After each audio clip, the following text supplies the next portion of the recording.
episódio dessa semana, conversamos com um escritor, tradutor e roteirista que viralizou na última semana, ao fazer um discurso tocante na cerimônia do primeiro CCXP Awards. Uou, não estava esperando. Primeiro de tudo, eu perdi o bolão porque eu tinha apostado R$5 que a Natália iria ganhar e o bolão eu iria ganhar 150. Desculpa. Primeiro, parabéns, Natália, Alê, vocês são ótimos. Segundo, eu queria agradecer minha família, que me apoiou muito, agradecer ao carinha lá de cima. E eu nunca imaginei que eu ia chegar nisso. Eu nunca imaginei que quando... Tá difícil.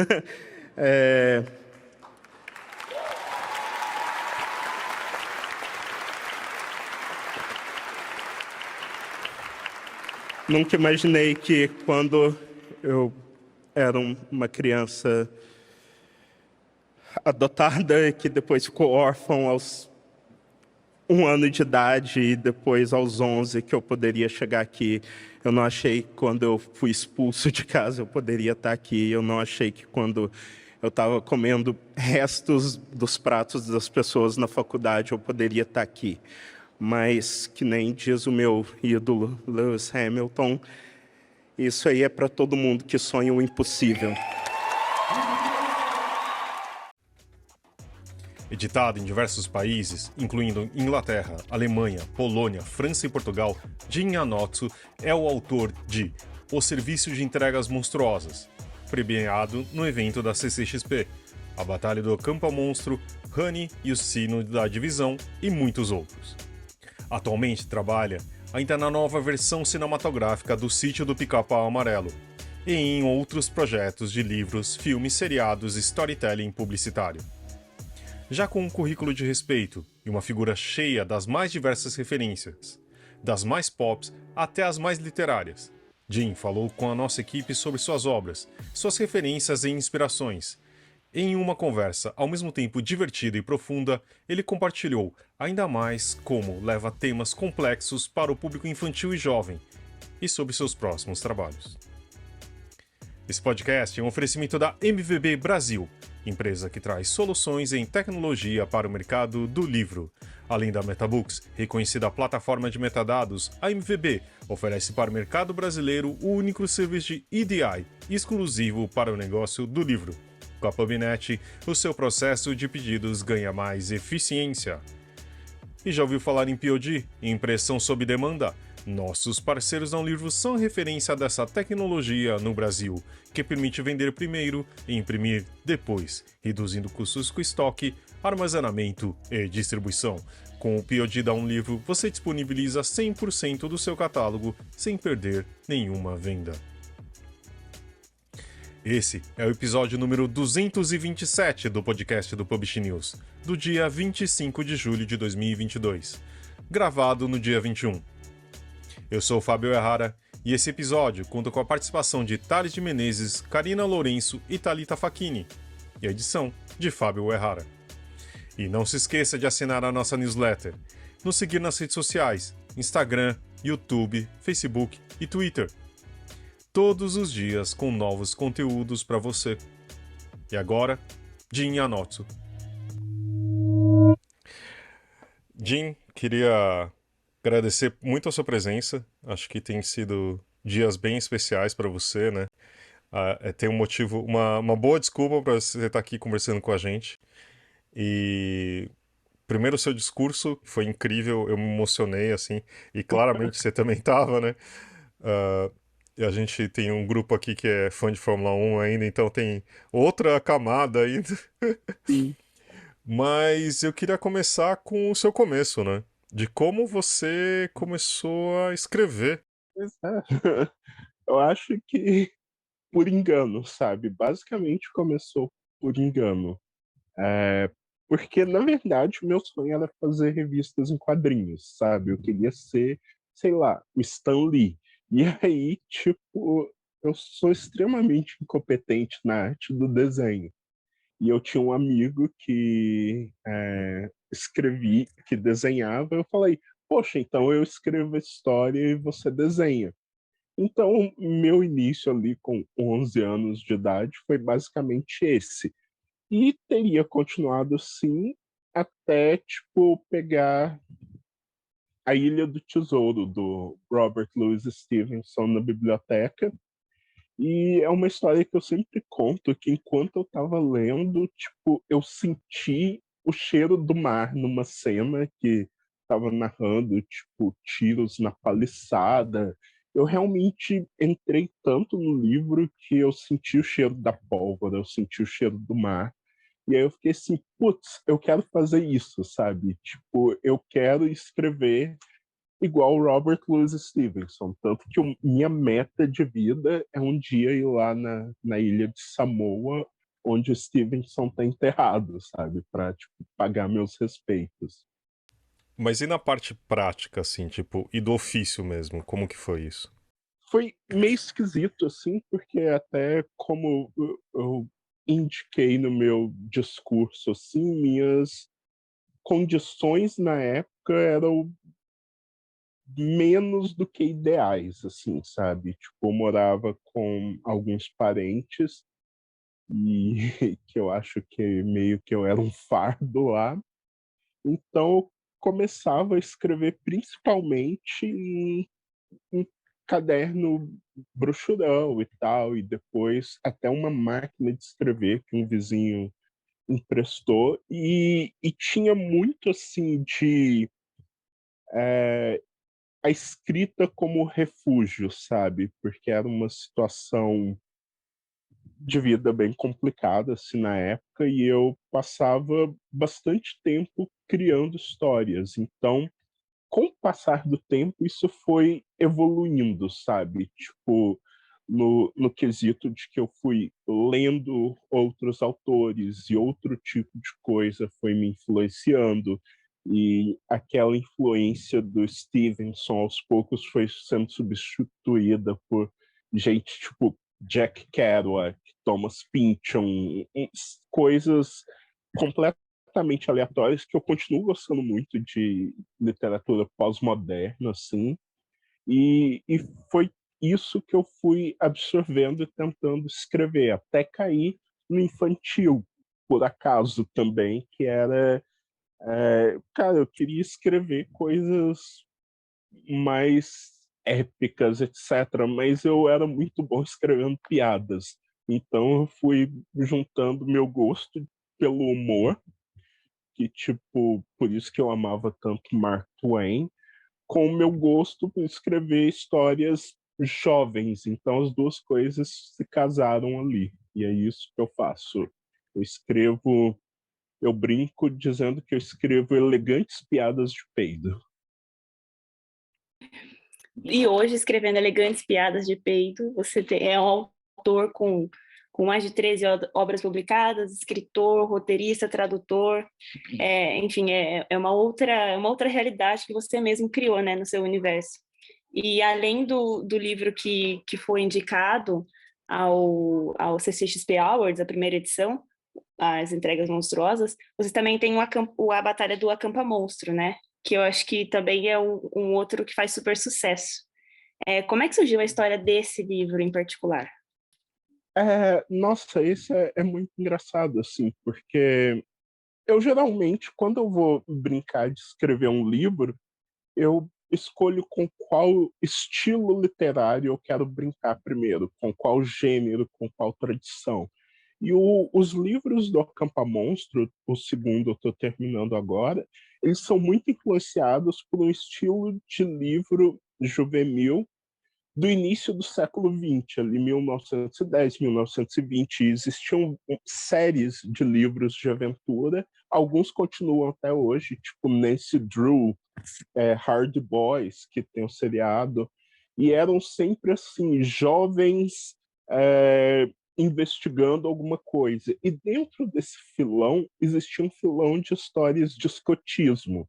Então eu pensei assim, juntar toda essa tradição que até o Thomas Pynchon brinca com ela em Contra o Dia, com os Chums of Chance, Amigos da Sorte, eu acho, na tradução nacional. E eu queria pegar esse estilo, essa estrutura, mas juntar com coisas que eu gosto, sabe? Então, tipo, Piratas de Stevenson, coisas bem Lovecraftianas, assim, um mistério Agatha Christie no centro, e também porque é meio que uma resposta, de certa forma, a coisas como Harry Potter, por exemplo, porque eu sempre falo que Hogwarts não aceita todo tipo de pessoa. E eu queria criar um lugar, no caso, o Acampa Monstro, que aceitasse todos os meus leitores. É por isso que você tem personagens de cores diferentes. Você tem um moleque cadeirante, que é o delinquente do Acampa Monstro. Então, eu queria juntar todo esse tipo de coisa para vários tipos de criança lerem o livro e se identificarem, sabe? Então, foi assim que o Acampa Monstro nasceu, e ele nasceu como uma brincadeira com esses livros antigos, principalmente o Sindicato Stratemeyer, os livros de acampamento e coisas assim. E o livro vai ser adaptado para o audiovisual, né? Sim, finalmente eu posso falar, então, guardando isso há bastante tempo. E eu tô bem empolgado, assim, finalmente tá andando. Tá andando, e aí como é esse processo? Você participa com ideias? Você tá junto nessa parte de fazer esse roteiro? Como é que é? Eu tô mais como um consultor, coisa assim, do que achar que eu realmente vou participar, porque eu tenho que escrever o segundo livro, eu tenho que escrever várias outras coisas, assim, então eu tô meio sem tempo. Eu queria muito participar da produção, mas eu acho que eu vou ficar só de papagaio de pirata ali, tipo, oi, posso ver o que é que vocês estão fazendo? E, tipo, mas eu não vou estar tão com as mãos ali, mas eu tô, tipo, super empolgado e, tipo, o pessoal da Clube Filmes, eles são, tipo, bem cuidadosos, então eu tô bem confiante. Que legal. Emendando a pergunta da Thali, como você falou, né? Você tem tantos livros da sua vida que você admirava e gostava ou criticava e pegou e falou, eu quero fazer diferente. O que que eu quero mudar, sabe? O que que eu queria ter lido e não li, sabe? Isso foi Sim, muito legal e você espera isso do filme também. Você espera que tenha essa coisa diferente, assim, só o que você quis passar no livro, que você passou no livro, que isso seja refletido no filme. sim, eu realmente, eu até falei, gente, tipo, respeitem esse fator do Acampamento. Vocês podem mudar qualquer coisa, mas o coração do Acampamonstro são os personagens, sabe?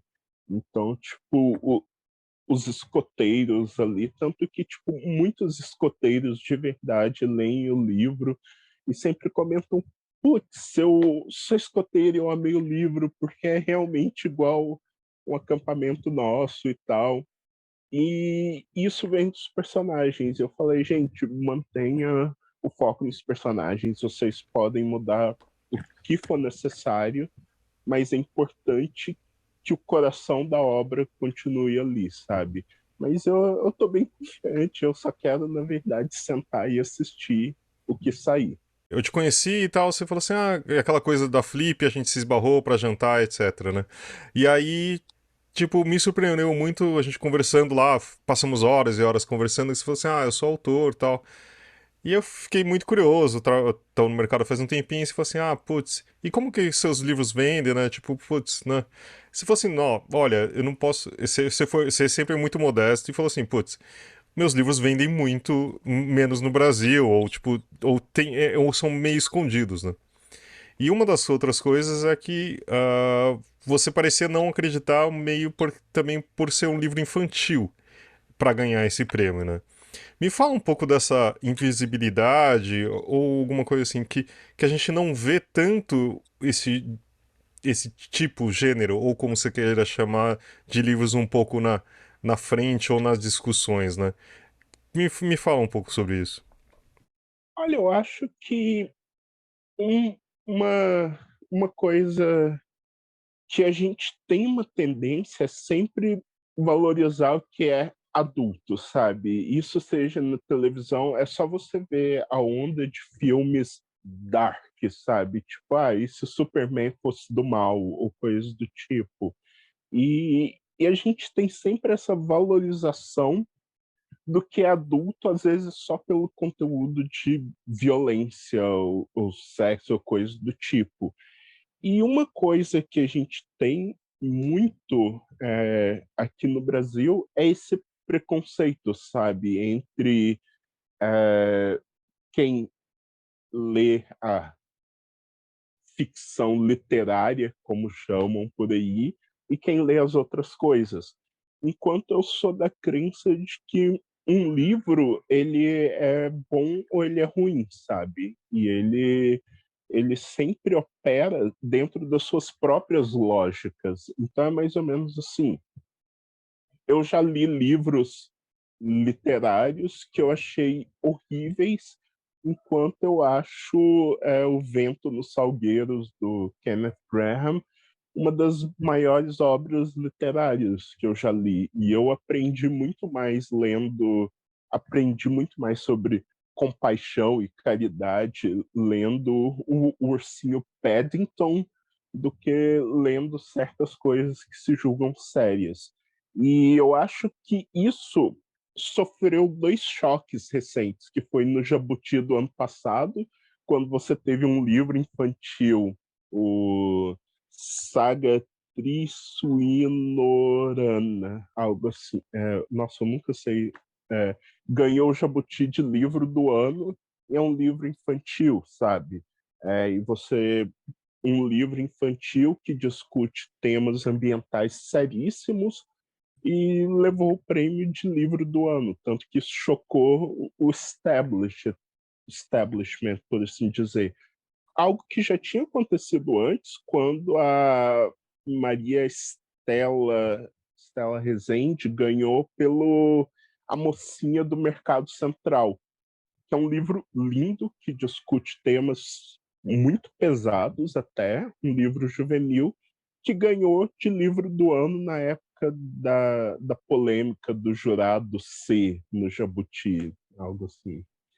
Então você tem essas coisas que é sempre um choque, tanto que o fato do meu livro ter ganhado no CCXP também foi um outro momento de choque, tipo, putz, não é um juvenil? É, principalmente levando em consideração que antes eu estava competindo com Ana Paula Maia e, tipo, a própria Natália, que é, tipo, um monstro, assim. E, então, é a prova de que existem livros bons, existem livros ruins, sabe? E o Harold Bloom, falecido Ranzinza Harold Bloom, ele sempre dizia que, tipo, o bom livro infantil ele pode ser lido por todos. Ele não tem que funcionar só para uma criança, ele tem que funcionar para todo mundo. E é algo que ele fala muito bem na introdução da coleção de 4 livros infantis dele, os contos e poemas para crianças extremamente inteligentes de todas as idades. Que o bom livro infantil ele nutre a alma do leitor e ele traz outro tipo de sentimento, ele traz poesia e ele ensina a pessoa, no caso a criança inteligente de qualquer idade, a ficar sozinha consigo mesmo, sabe? E a pessoa que aprende a ficar sozinha, ela se torna mais interessante para si mesma e para os outros. Então, existe esse preconceito, mas a maior parte do preconceito vem de gente que nunca sentou para ler algum livro, que nunca sentou para ler Bisabia, nunca sentou para ler Paddington, nunca sentou para ler O Vento nos Salgueiros e assim por diante, sabe? Jim, você falou agora há pouco, já nessa conversa com a gente, você disse a seguinte frase: quando eu vou brincar de escrever um livro, e aí você continuou, né, essa frase. Então, quer dizer, escrever um livro continua sendo uma brincadeira, é sempre uma brincadeira do começo ao fim, tem a hora que fica difícil, tem a hora que, na verdade, é um lado mais profissional que você tem que pensar. Eu queria saber um pouco isso, entendeu? Como é que você leva essa coisa, principalmente fazendo livro infantil, né? Quer dizer, o quanto isso é importante, essa brincadeira ser mantida o tempo todo, se você busca isso. Eu acho que, tipo, ele sempre nasce primeiro de um sentimento de diversão. Porque se eu vou fazer um projeto grande, por exemplo, o serviço de entregas monstruosas tem 416 páginas. Então, eu preciso me divertir. Então, eu preciso me divertir com os conceitos, eu preciso me divertir com a ideia, eu preciso me divertir com o e se do livro, mas, ao mesmo tempo, é arte, mas é ofício. Então, tem a parte braçal de escrever um livro que nem sempre é divertida, mas ela é sempre interessante para mim, sabe? No próprio serviço de entregas monstruosas é cheio de referências. Então, por exemplo, tem uma parte, um parágrafo que é todo escrito em mineirês. Tem uma outra parte que é toda escrita sem a letra E, por causa daquele livro do Jorge Perret, do Sumiço. Então tem várias coisas, tem trechos do poema do livro de Exeter, tem coisa da Bíblia, tem Shakespeare, tem Guimarães Rosa. Então tem tudo isso que exige muita pesquisa, exige tem brincadeira de linguística, igual tem um personagem que o nome dele é, inclusive, Elder Futark, que é um nome de um alfabeto, que ele cria línguas. Então tem várias dessas piadas, tipo grande mudança vocálica. Então existe essa parte de ofício, que é pesquisar, que é entender, montar, criar história, mas existe a parte de diversão, sabe? Que é pensar numa piada e eu mesmo rir e pensar, putz, aquele moleque de 8 anos vai adorar isso aqui, sabe? Tipo, aquela menina de 13 vai morrer de rir com isso. Então eu sempre parto do pressuposto que eu tenho que achar o projeto interessante, eu tenho que achar ele engraçado e ele não pode ser um trabalho que nem, sei lá, ir para um escritório e ficar lá sentado 10 horas por dia. E eu não tenho muitos hobbies, meu hobby é escrever, tanto que para distrair de escrever um livro, eu vou escrever outro livro. E é por isso que eu escrevo Acampa Monstro entre trabalhos mais pesados, porque ele é meu livro de hobby e aí depois eu escrevo um mais trabalhoso. E é sempre assim, eu acredito muito que se você não está se divertindo fazendo um livro, talvez você não devesse estar escrevendo um livro, porque é uma experiência quase espiritual, sabe? Você colocar no papel algo que só existia na sua cabeça, assim. Eu escrevo à mão, então eu realmente coloco no papel. Jimmy, qual é a sua relação com os seus leitores? Você comentou que às vezes escoteiros vão falar com você e tal. Eles entram em contato bastante? Eles comentam sobre a rotina deles? Eles dão dicas? Como é que é? Assim, eu recebo muitas mensagens, assim, mensagens de pais. Na Bienal, inclusive, teve uma mãe que foi lá levar a filha para minha sessão de autógrafos, mas já tinha terminado, eu já estava de volta no hotel. Aí ela mandou mensagem no Instagram, eu vou sair do hotel, voltei lá para Bienal só para autografar um livro, sabe? Porque eu realmente amo os meus leitores, porque eles permitem que eu faça o que eu gosto de fazer, sabe? E eu sempre recebo comentários, tipo, nossa, eu amei tal personagem, eu gostei disso. Ou, eu sou escoteiro. Esses dias, já faz uns 2 anos, eu recebi uma mensagem de uma mãe na Ilha de Man. Eu nem sabia que existia uma Ilha de Man.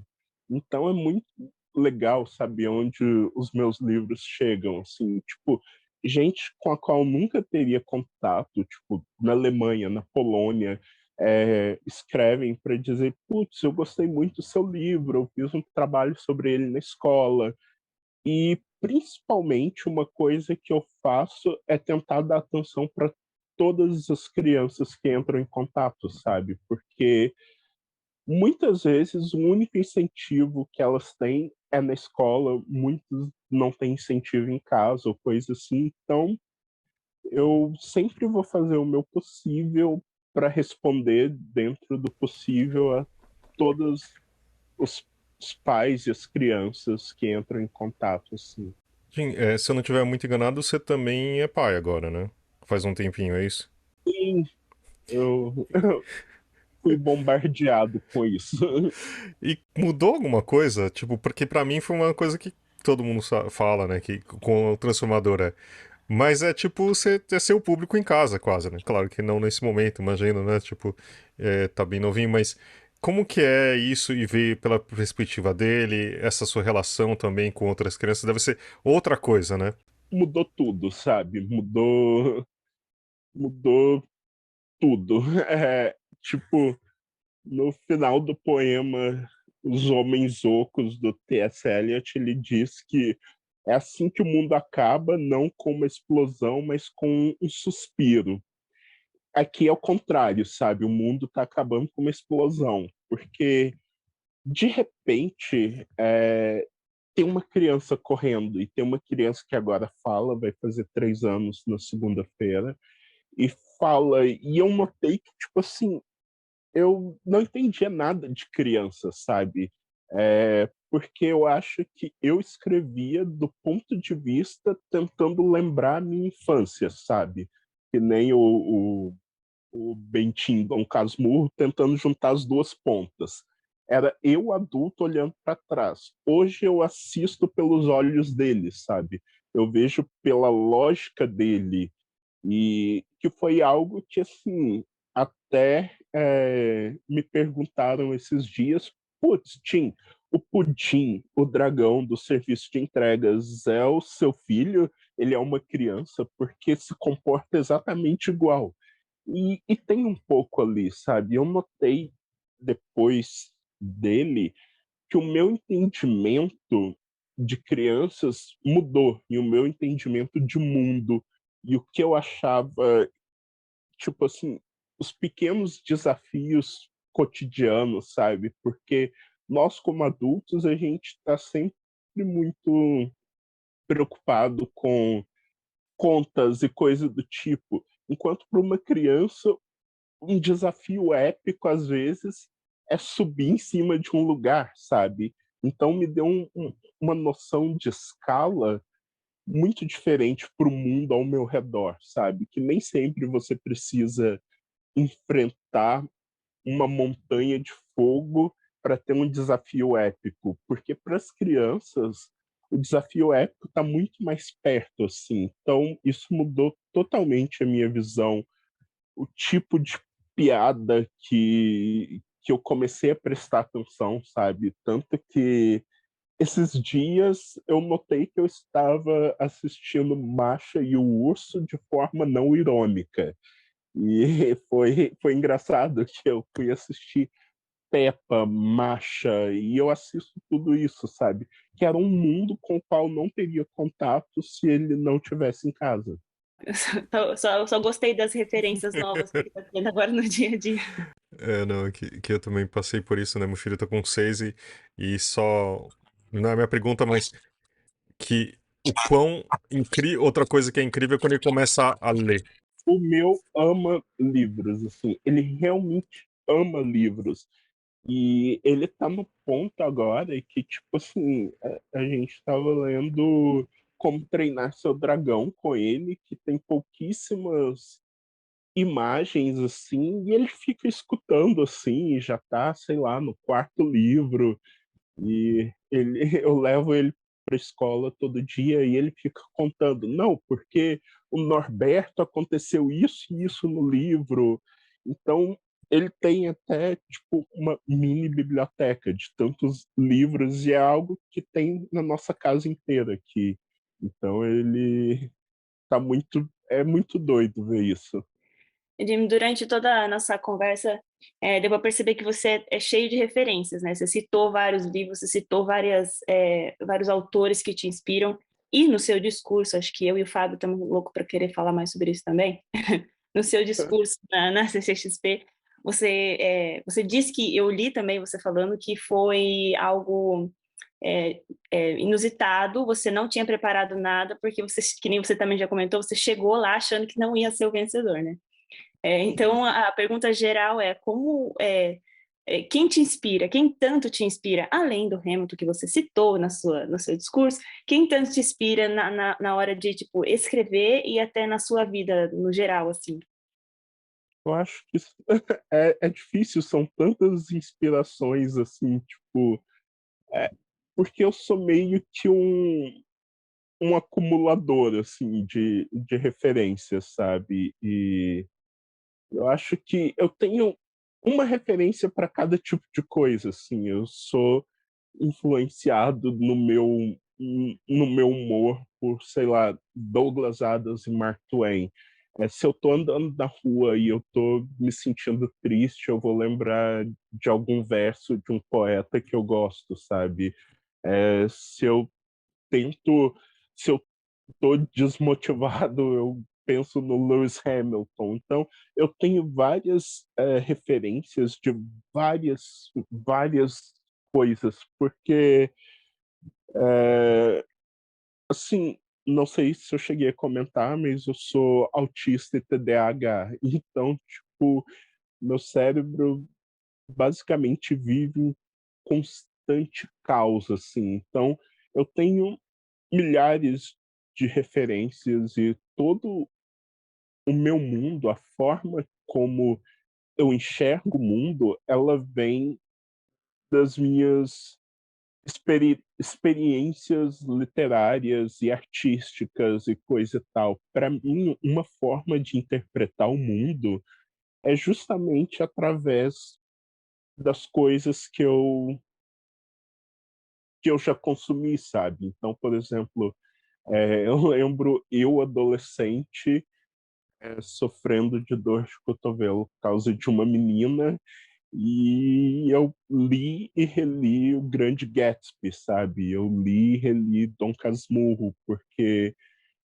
eu me encontrava ali naqueles livros quando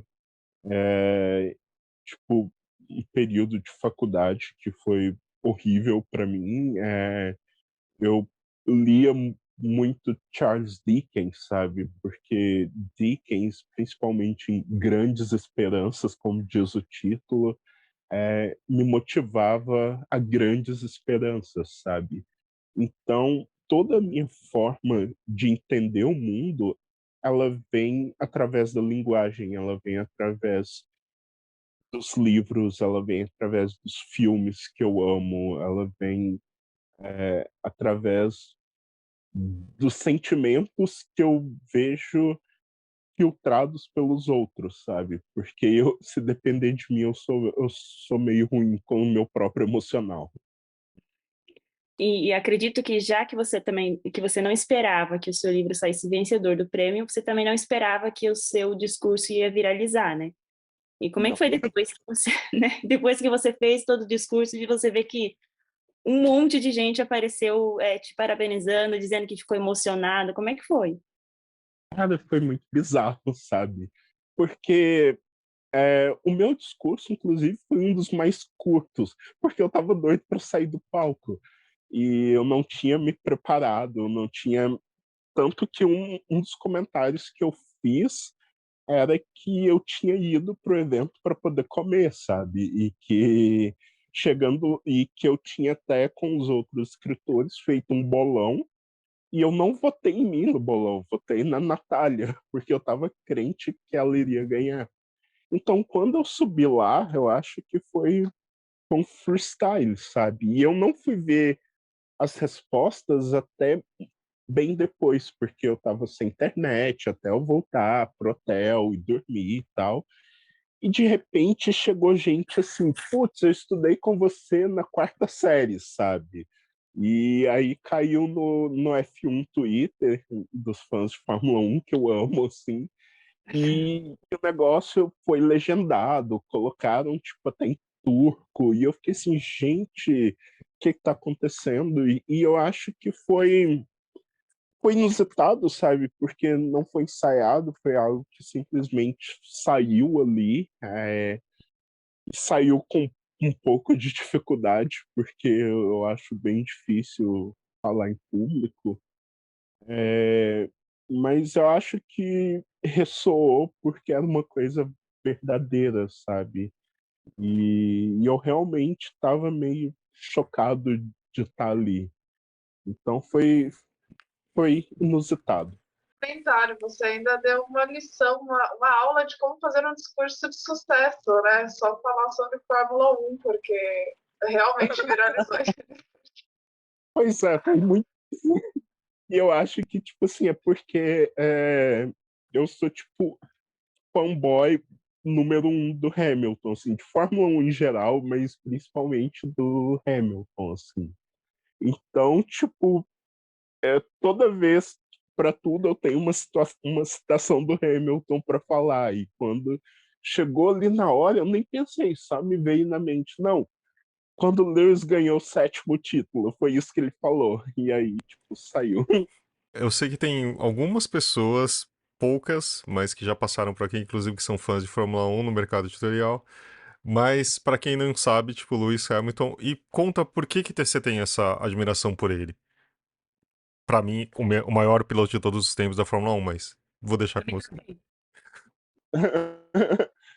Olha, o cara, além de tudo, assim, é o primeiro piloto negro a chegar na Fórmula 1 e ele teve uma história de vida. Normalmente, todo piloto de Fórmula 1 ele é rico, sabe? São herdeiros. O Lance Stroll tem um pai bilionário que comprou um time para ele correr.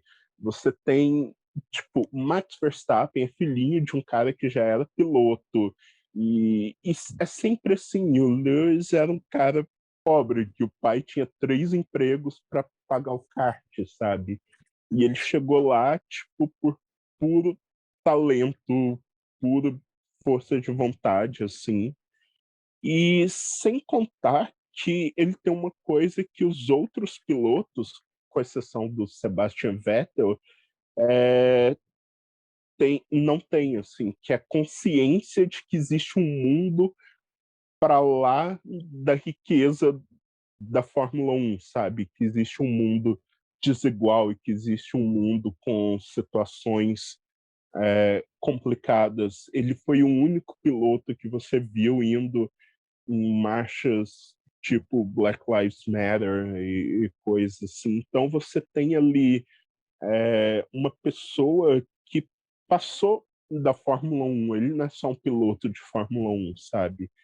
E eu sempre, tipo, me vi muito assim nas ideias dele, na história de vida dele. Tanto que eu escrevi um conto já, basicamente, sobre o Lewis, que saiu numa coletânea. E eu acho que é por causa disso, sabe? O Lewis é muito importante para mim por causa disso. E não só o Lewis, assim, eu tenho vários outros ídolos do esporte, não só da literatura, desde Muhammad Ali, e todos eles por motivos muito parecidos, assim, sabe? E então acho que é isso que eu faço, assim, eu tenho 1000 inspirações e o Hamilton é tipo uma das maiores. Jim, depois dessa aula de inspiração que a gente também recebeu através de você, eu li também que você está trabalhando num novo livro, né?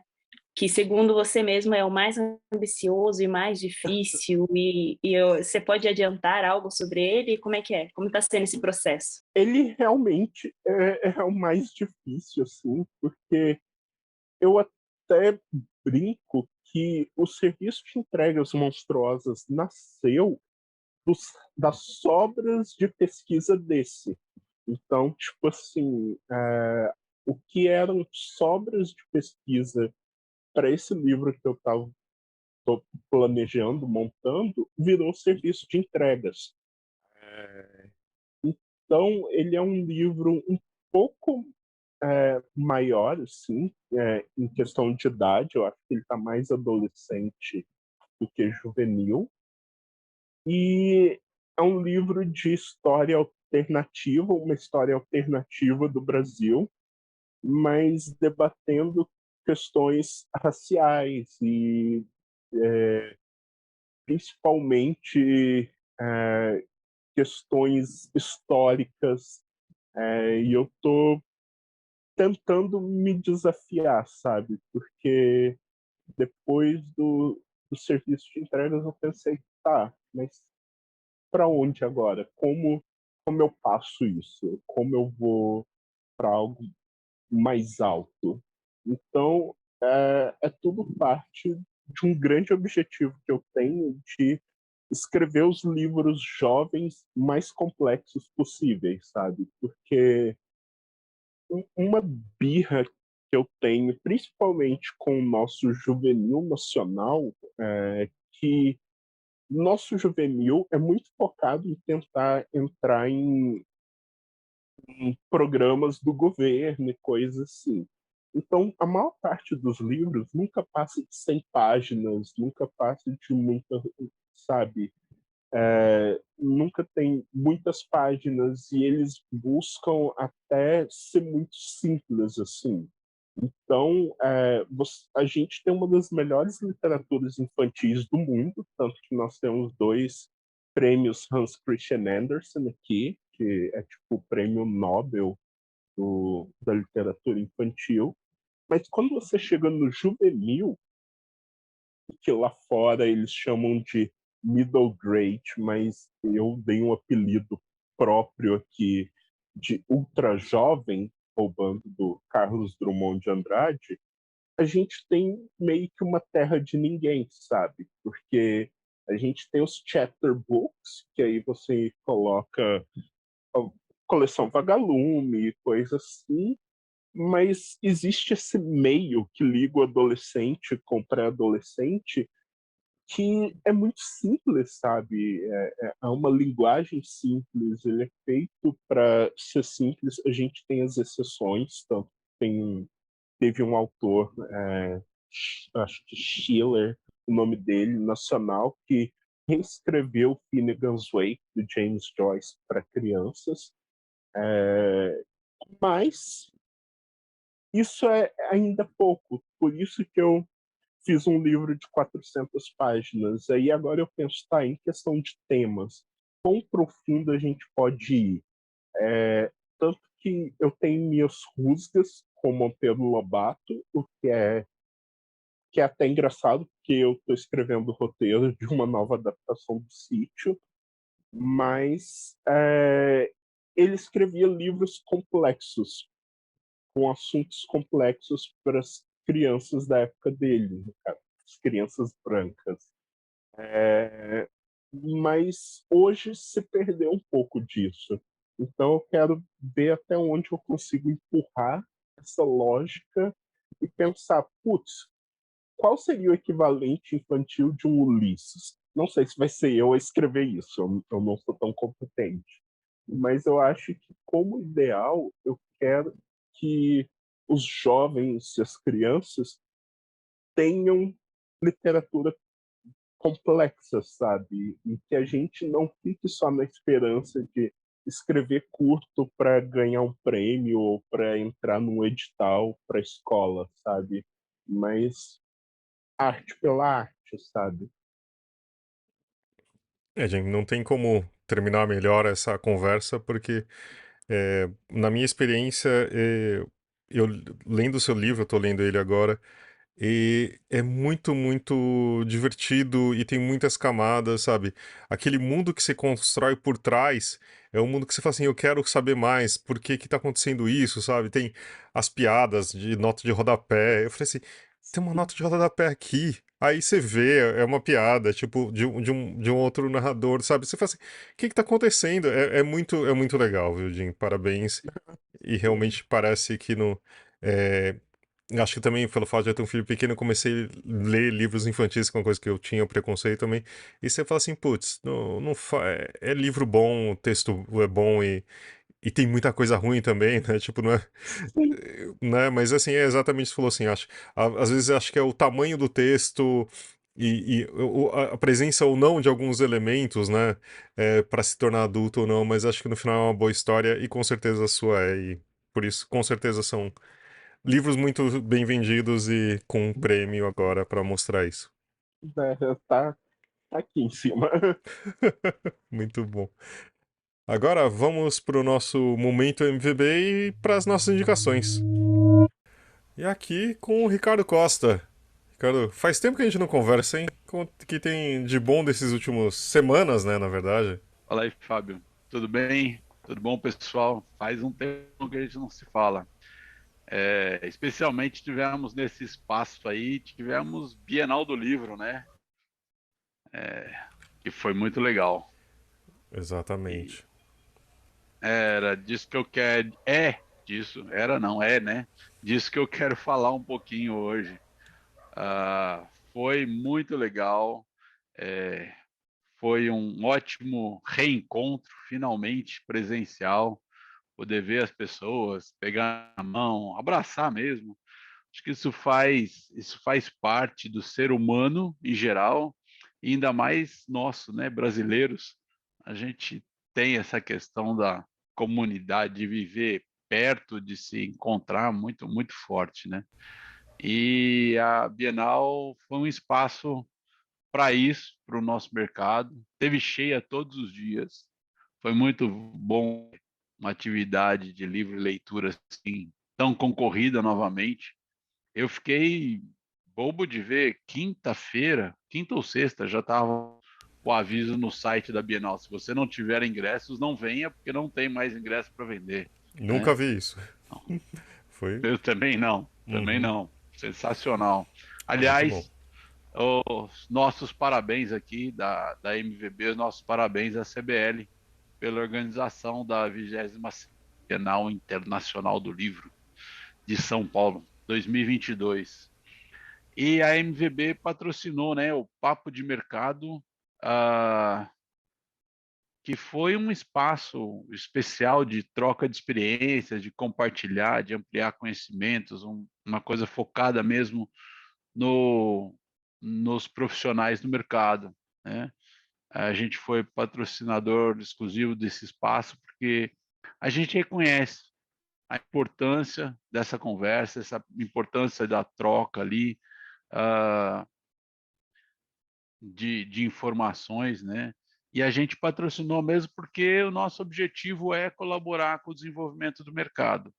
A gente quer entregar de volta o que a gente tem recebido, a gente compartilha também com o mercado. Então, por isso, o Papo de Mercado MVB foi um espaço especial, foi bem diverso, bem inclusivo.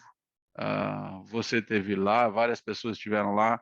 Acho que todo mundo pôde perceber que tinha editores de grandes grupos, tinha editores independentes, tinha livreiro de todos os espectros, de todo tamanho, uh, autores independentes, diferentes atores do mercado do livro, né? Tinha pessoal que trabalha com tecnologia, pessoal que trabalha com prestação de serviços.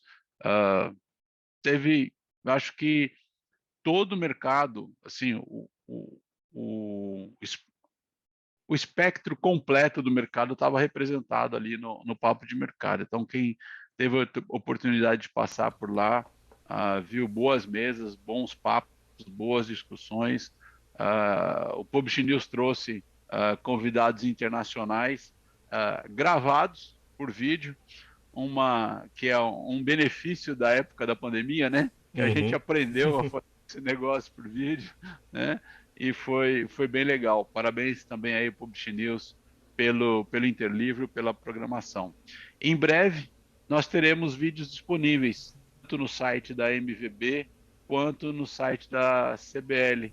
Então, com as conversas, discussões, entrevistas, etc. Então, eu incentivo aí o pessoal a ficar atento nas mídias sociais, nas redes sociais aí, para saber quando esses vídeos estiverem prontos, disponíveis, para poder revisar ou ver aquilo que ainda não tiveram oportunidade de ver. Fica a dica, como o pessoal fala por aí. É isso aí que eu queria dividir hoje. Foi realmente, vale muito a pena, foram conversas muito bacanas. Se você não viu, a gente tem que colocar, vou colocar aqui nas anotações do podcast os links para você ficar atento para saber quando sai. Ricardo, obrigado, viu? Obrigado, Fábio. Um abraço a todo mundo aí. E agora, quem quer começar indicando? Nosso convidado deve ter 1 milhão de indicações, mas você quer começar já, Jim, ou esperar um pouquinho para depois? Eu espero. Tá bom. Vamos ver, acho que é a Karina, que faz tempo que não tá aqui, né, Karina? Vou te pegar aqui desprevenida. É uma indicação muito legal de fazer uma série que eu tô viciada. Ela chama How To, with John Wilson. Ela é da HBO. Então, ela é basicamente uma série. John Wilson, ele pega vários vídeos que ele faz no dia a dia dele, vídeos reais, ele monta. E ele pega um tema aleatório e faz essa série. Como, por exemplo, como iniciar uma conversa fiada. Aí ele pega vários vídeos e faz esses recortes e é muito engraçado. Ou outro tema que ele faz no outro episódio é como fazer seus amigos te pagarem o almoço. E assim, é fantástico porque são vídeos recortes assim, e alguns recortes que ele faz tanto na vida dele, no histórico de imagens, quanto recortes recentes ou focados, não sei assim, mas apesar de ser imagens reais, não é uma série documental. Ele pega temas aleatórios e monta e começa a discutir sobre isso. É divertidíssimo, divertidíssimo. Muito bom. E agora que o Jim pegou um livro, agora deve ser sua hora, né, Jim? Como eu citei antes, contos poemas para crianças extremamente inteligentes de todas as idades, do Harold Bloom. É uma coleção de 4 livros, cada livro é uma estação do ano, e é uma seleção de poemas e textos para apresentar para as crianças grandes autores, uma parte do passado, pré-Primeira Guerra Mundial, que você tem desde Shakespeare, a Guy de Maupassant, você tem Cristina Rossetti e vários autores assim, William Blake, todos esses grandes escritores em 4 volumes, e são tipo ótimas obras assim. Então realmente acho que se você quer começar a introduzir a criança num mundo mais complexo, essa coleção é perfeita. Muito bom, anotado aqui. Thales? Olha, eu tentei achar alguma coisa infantil por causa do tema, né, do nosso entrevistado, mas eu tô lendo cada vez coisas mais sombrias mesmo. Eu, na verdade, queria dar uma dica que, a princípio, vai parecer um tanto sem nada a ver, que é o seguinte: é o Retrato de Dorian Gray, é um livro do Oscar Wilde, que muita gente já viu adaptações na TV, em outras séries, tudo. Agora, ele é um livro que, se você entrar numa grande livraria, fisicamente ou virtualmente, hoje em dia você pode escolher entre umas 15 e 20 edições em português, né? Ele caiu no domínio público, é uma coisa muito forte, né? Agora, saiu essa daqui, que é da Civilização Brasileira, que ela merece, assim, ele não é simplesmente mais uma versão do Retrato de Dorian Gray. Ela tem simplesmente uma apresentação do Carlos Heitor Coni, que é muito bacana, com um foco que eu nunca tinha visto a respeito da obra do Wilde. Tem o prefácio do Oscar Wilde, que ele fez para o livro, que nem todas as edições têm, na verdade, muito poucas delas trazem esse prefácio, e essa tem. E no final, ele ainda tem um pós-fácil do João Silvério Trevisan, sobre a questão de artista, homossexualidade, enfim. Olha, você, na verdade, vai ler um livro e você acaba lendo um conjunto de textos aqui que é muito legal. Então, eu acho que seria bem legal para quem quer até reler, é bacana. O Retrato de Dorian Gray na edição da Civilização Brasileira. Muito bom. E você, Thalita? Bom, como essa conversa meio que flertou ali com a Fórmula 1 em vários momentos, eu vou indicar um podcast. Acho que eu já falei desse podcast aqui, mas vale indicar de novo. Chama Box Box Box. E é muito bom. Você ouve, Di? Eu vou indicar o Box Box Box porque eles são ótimos. São meio clubistas ali, a favor do Hamilton, que nem a gente aqui, pelo que eu pude perceber. E eles fazem boas análises sobre as corridas, eles fazem vários comentários interessantes. Os apresentadores são ótimos.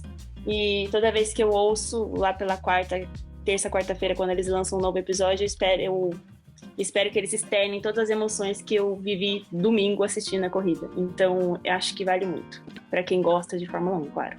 Eu vou indicar uma série de um cara que chama James May. Ele fazia um programa que chama Top Gear, que era um dos programas mais assistidos no mundo. E aí deu uma treta e eles foram pra Amazon. E aí eles fazem um programa de carro que chama Grand Tour, se eu não me engano. Só que o James May é um dos caras, ele é o mais nerd e tal, ele tem um engraçado meio inglês, mas ele foi pro Japão, aí James May e Our Man in Japan e agora Our Man in Italy. E é muito legal, porque assim, junta uma coisa que eu gosto muito, que é um programa de turismo e com comida, né, que eu acho que sempre vale. E são dois países, acho que porque meus avós vieram de lá e tal, e ele mostra algumas coisas que fogem muito do bordão, né? Tipo, e não se vestir de japonês, sabe? Aquelas coisas, comer, sei lá, lula viva, ou sei lá, umas coisas estranhas, pra mostrar como que é mesmo lá, com humor. E acho que vale a pena estar na Amazon Prime. Agora na Itália, que é um lugar que eu sonho, né? Ir ficar lá, comer e, não sei, viver aquelas pessoas que falam com a mão, entendeu? E lugares bonitos e tal. Eu acho que é um lado que... Meu nome é Fábio e Augusto, não sei se vocês sabem, mas é tipo parte italiano. E eu fiquei muito decepcionado que meu nome quer dizer fava, né? De feijão em italiano. Eu falei, pô, que coisa mais estranha. Mas enfim, vale muito a pena. Mas, cortando o papo furado... Jim, muito obrigado. É sempre bom conversar com você. E ainda mais gravado aqui pra todo mundo também, de conseguir assistir. Eu adorei. Me diverti muito, apesar dos pequenos desastres.